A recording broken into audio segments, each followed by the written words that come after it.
I will be presenting a completed research entitled Teachers Continuing Professional Development in the New Normal, Groundwork for Monitoring, Evaluation, and Technical Assistance Plan. Teacher development is a never-ending cycle of learning that begins with initial training and continues for as long as the teacher remains in the profession. They must be guided by the type of professional development to engage in, depending on their needs and career stages. Subalit, ang COVID-19 pandemic ay nagdulot ng pagbabago hindi lamang sa pamamaraan ng pamumuhay, kundi na rin sa paraan ng pag-unlad na profesional ng mga guro. Nagkaroon ng pagtaas ng pangangailangan na mapaunlad ang kakayahan o competency ng mga guro. Ang resulta ng pag-aaral na ito ay naglalayong humanap ng pamamaraan upang higit na masubaybayan ang career development ng mga teachers. As I say, policies and plans are needed in providing interventions to challenges in CPD implementation.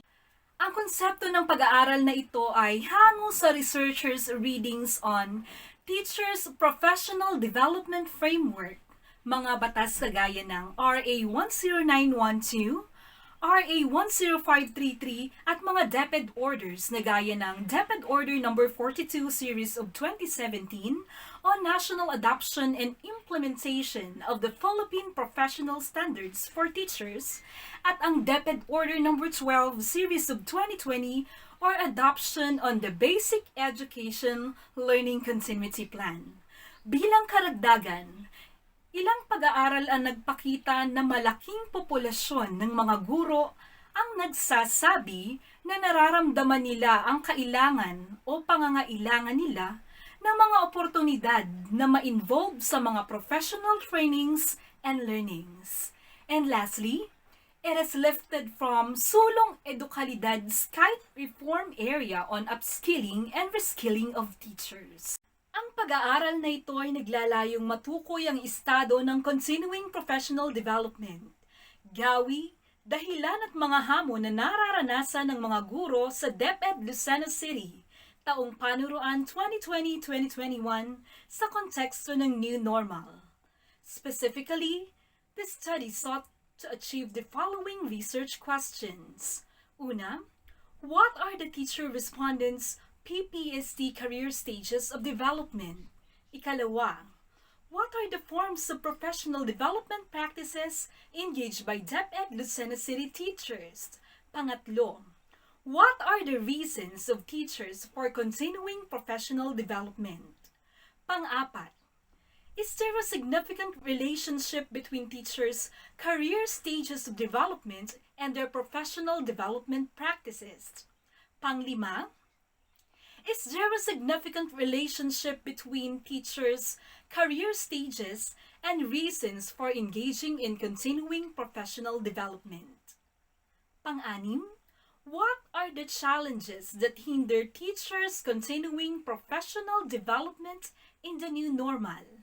At ang pang-pito, what intervention for CPD needs can be developed considering training needs analysis, CPD preferred modality, CPD preferred scheduling, CPD preferred phasing, and CPD monitoring and evaluation. Ang pag-aaral na ito ay ginamitan ng mixed methodology ng quantitative at qualitative approaches para makalap ang datos at ang angkop na analysis. Ang pamamaraan pong ito ay tinatawag na sequential explanatory kung saan pinagsama ang resulta ng survey at interview. Nagkaroon po tayo ng 340 na respondents mula sa 1,699 na mga guro sa 58 schools ng DepEd Lucena City. 10 naman ang nagbigay ng pahintulot na mapalahok sa interview.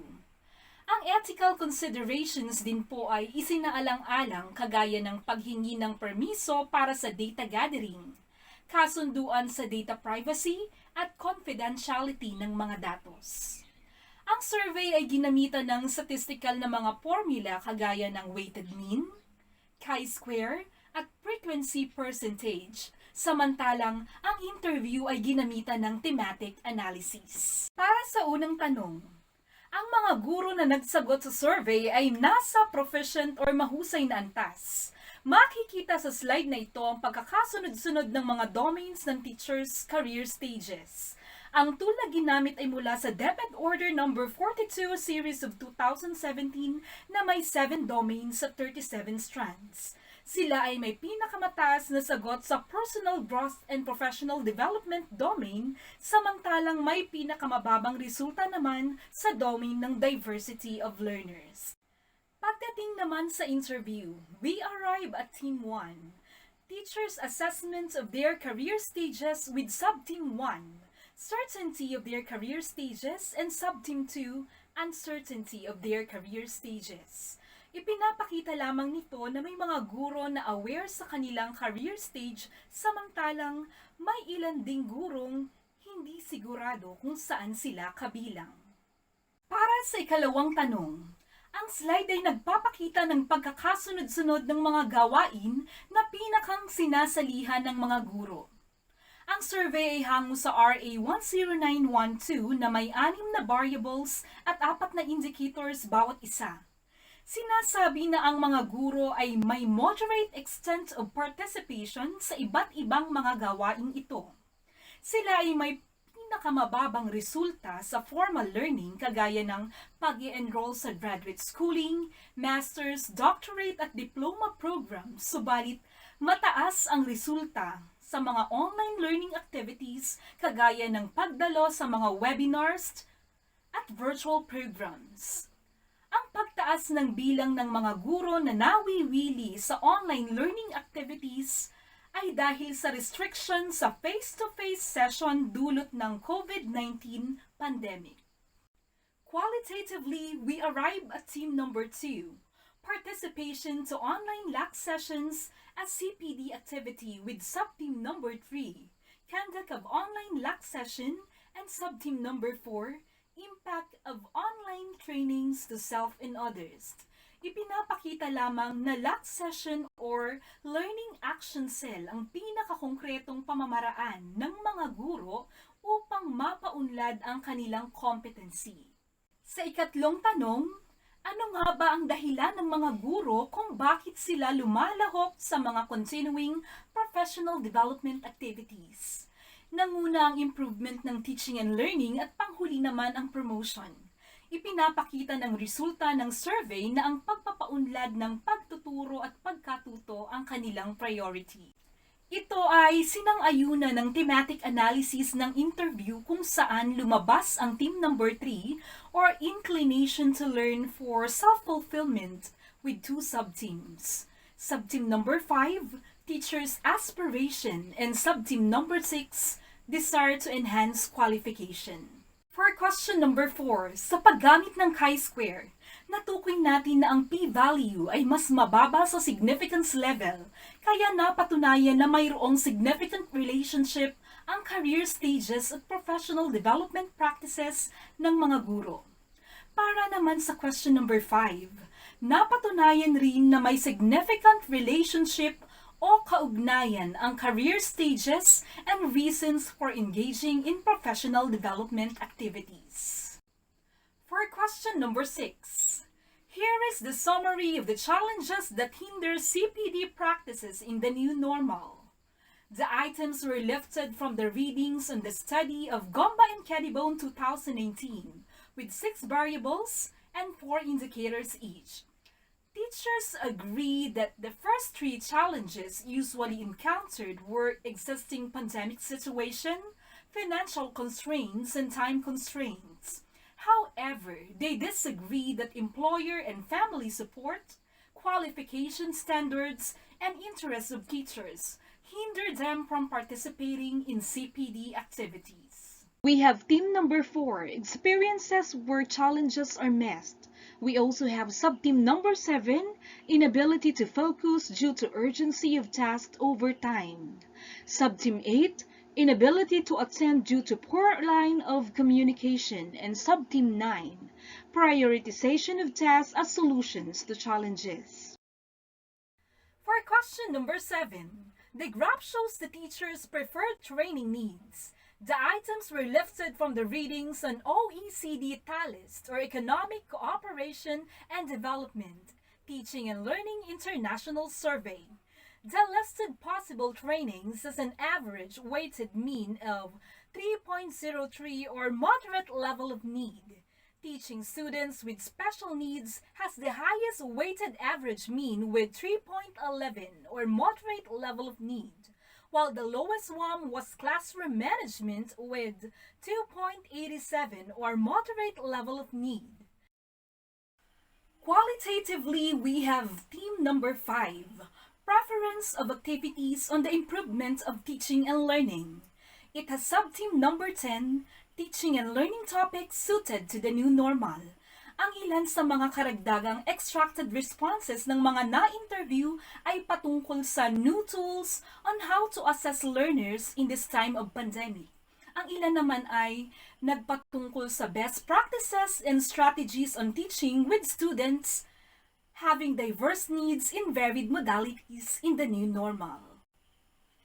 Ipinakita rin sa question number 7 ang preferred modality or delivery of CPD activities. Interactive distance learning and computer-based or virtual training have the highest preferences, while face-to-face instructor-led has the least, since the data gathering were done on the onset of pandemic and restriction of movement was present. Naipaliwanag rin sa interview na ang mga guro ay mas prefer na umattend sa mga virtual activities nowadays. It was seen on sub-theme number 11, resorting to online activities for safety purposes. Sa preferred phasing for professional development activities, kombinasyon ng self-phase o sariling oras sa time or scheduled o may takdang oras ang mas gusto nila. Qualitatively, we have sub-theme number 12, comparing self-paced and time or scheduled activities. Ilan sa mga extracted responses from the interview, prefer ko yung sarili kong oras pero maganda rin ang may schedule, especially kapag group activities. Sabi naman ng isa, both kailangan kasi depende yan sa purpose. May mga activities na pwedeng solohan, may dapat grupuhan. Ang slide na ito naman ay nagpapakita ng preferred monitoring and evaluation for possible technical assistance. This reveals that teachers wanted a quarterly-based monitoring and evaluation of their CPD activities. We have theme number 6, monitoring and evaluation, as well as technical assistance from SDO Lucena City with sub-theme number 13, SDO Lucena City's assistance through information dissemination, and sub-theme number 13, tracing the impact of CPD to teachers. Ang resulta ng quantitative at qualitative data ay magkaugnay in terms of variables and themes. Subalit ang interview na bahagi ng qualitative data ang nagbigay ng mas malalim na discussion ng aktwal na senaryo at karanasan ng mga respondents. May ilang konsepto na nabigyang diin sa qualitative part, kagaya na lamang ng mga solusyon na kanilang ginagawa para mapagtagumpayan ang mga hamon ng new normal. The following recommendations were drawn. Para sa mga guro, number 1, in terms of PPST career stages, teachers must engage themselves on quality-assured activities that could further enhance their knowledge and skills on Domain 6, Diversity of Learners, since it has the lowest WAM. Number 2, para pa rin sa mga guro, in terms of different forms of continuing professional development, teachers should pay attention to their least participated CPD activity, just like the formal learning, such as enrollment to graduate schooling, diploma courses, and short programs. Para sa number 3, sa mga guru pa rin, since there is a significant relationship between teachers' career stages and forms of continuing professional development practices, to advance to the next career stage, teachers must increase the extent of their participation to various CPD activities in line with their field of specialization. For the division offices, regional offices, and central office, narito ang ilang rekomendasyon. Since there is a significant relationship between teachers' career stages and reasons for continuing professional development, to advance to the next career stage, teachers must be guided on career pathing on the aspects that they want to focus. Next, based on the findings and conclusions, DepEd offices may also consider the suggested training needs, CPD preferred modalities and phasing, as well as monitoring, evaluation, and provision of technical assistance to school in terms of continuing professional development. Next, DepEd offices shall strengthen the assistance to schools in applying and providing NAEAP or CPD accredited professional development activities for teachers.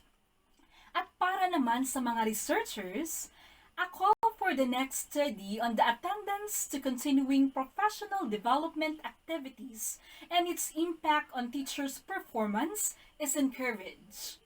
As one of the education program specialists of the Monitoring and Evaluation Unit of SDO Lucena City and in coordination with the Human Resource Development Unit, I came up with a meta plan on the attendance of teachers to continuing professional development. Here are some of my realizations that were spelled out in this process. Next slide shows the personal continuing professional development plan for teachers. We have here the objectives. You must ask yourself, what competence will I enhance? Then we also have the methods or strategies. Ask yourself, what professional activity will I undertake to achieve my objectives? Next, resources. What will I do to access resources? Another is the time frame. When do I expect to have accomplished my goals? And our success indicators.